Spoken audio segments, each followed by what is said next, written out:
उत्तराखंड के पहाड़ों में बसा कोलपा गांव अपनी शांति और सुंदरता के लिए जाना जाता था, लेकिन गांव का एक कोना कभी शांत नहीं रहता। वहां था एक पुराना कुआं।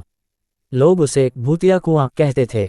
उस कुएं से जुड़ी एक पुरानी मान्यता थी, जो कोई भी इस कुएं में झांकता है उसकी आत्मा वहीं रह जाती है और शरीर लौटता नहीं।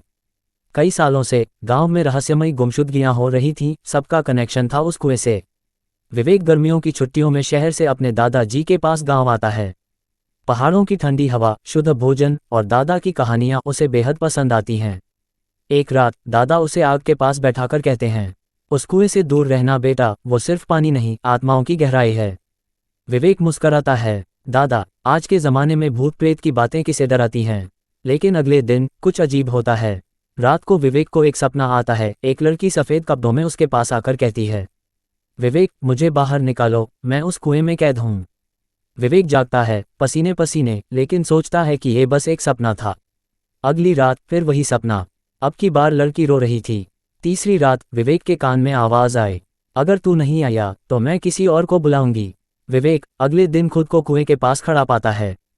उसके कदम जैसे किसी अदृश्य शक्ति से खींचे जा रहे हों। कुएं के पास एक लकड़ी की तख्ती टंगी थी। इस कुएं की गहराई मापना मत, जो झांका वो गया। लेकिन विवेक झांकता है और अचानक जमीन हिलने लगती है। कुएं से एक तेज हवा निकलती है और उसमें से वही लड़की माया की छवि दिखाई देती है। विवेक अचानक कुएं में गिर जाता है, लेकिन वो पानी नहीं था, वो अंधकार था, भटकाव था, आत्माओं का संसार था। विवेक को एक दुनिया दिखती है जहां सैकड़ों आत्माएं भटक रही हैं। कुछ चेहरों को वो पहचानता है, गांव के लापता लोग। तभी उसे माया दिखती है, जंजीरों में बंधी हुई। माया कमजोर आवाज में, मैं जिंदा हूं, लेकिन मेरा शरीर कुएं में बंद है, मुझे इस श्राप से बाहर निकालो, तभी सभी आत्माएं मुक्त होंगी।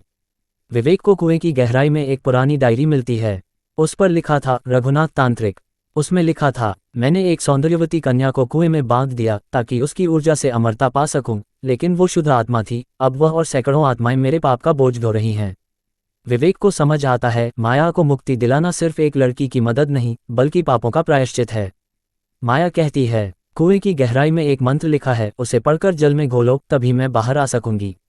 विवेक उस मंत्र को पढ़ता है। उसके शरीर में जलन होने लगती है, आत्माएं चिल्लाने लगती हैं, माया की जंजीरें टूटने लगती हैं, चारों तरफ उजाला फैलने लगता है, आत्माएं तैरती हैं जैसे मुक्त हो रही हों, और फिर अंधेरा छंटता है।